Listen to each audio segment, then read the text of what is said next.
Alright, here we go. Mr. Longo here to show you how to create a triangle using the angle side method.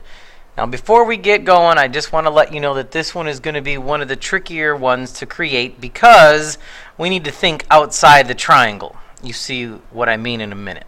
So the first thing we're going to need to do here is create the segment AB. Now you're going to want to leave yourself a little bit of room. So we're just going to put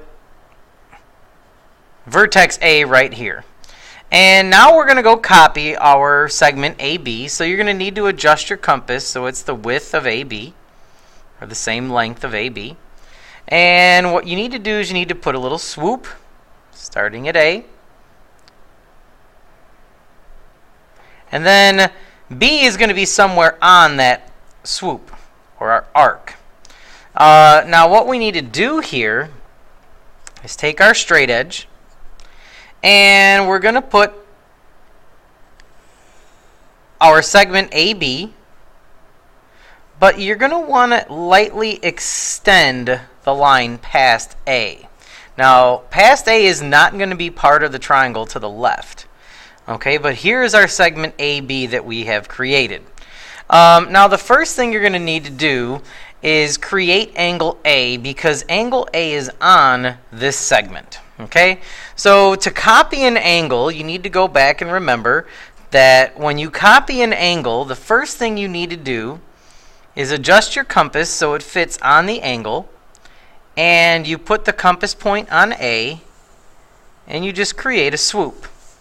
Now, since we're copying angle A, we're going to go create that exact same swoop distance from A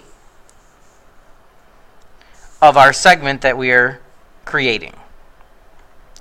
And now you have to measure that angle using your compass. So to do that, you just adjust your compass so that it is going to line up to these two marks where the arcs intersected. So you just take your compass and adjust it so it's the same width. Lock it in place.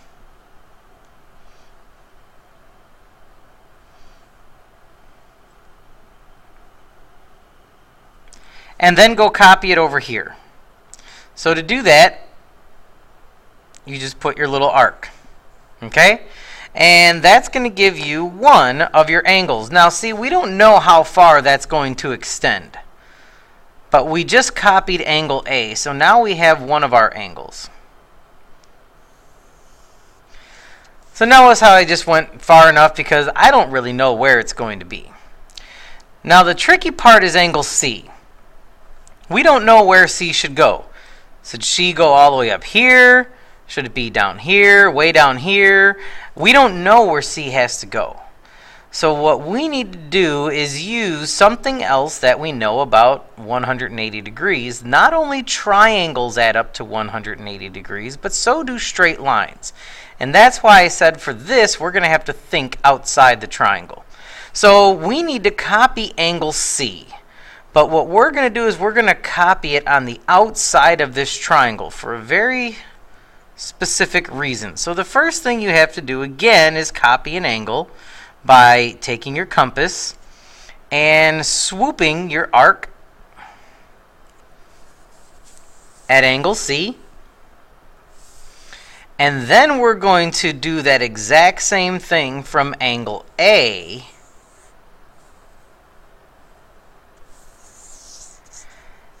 And now we're outside of what's going to be our triangle. Now the reason we did that is because if we copy angle C and go copy it over here on this side of the triangle, we get to use what we know about triangles and straight lines, is the fact that they add up to 180 degrees. So we can take our straight edge here, and that intersection is where the measure of angle C is. Okay, now you might be asking yourself, why did we just do that? Well, because triangles and lines add up to 180 degrees. Since triangles add up to 180 degrees, if we know that the measure of angle A is going to be the same as that, and we know that the measure of angle C is going to be the same measure as that one, then we know the measure of angle B is going to be the same measure as that angle. So, as I mentioned, we don't know where C is, but we do know that B is sitting right there. So instead of copying angle C directly onto the triangle, we're just going to go use this angle, and we're going to copy angle B. This is going to end up being our angle B. So to do that, it's copying your angle one more time. So theoretically in this, we had to copy 3 angles. So once you lock your compass in place, you're going to make your swoop.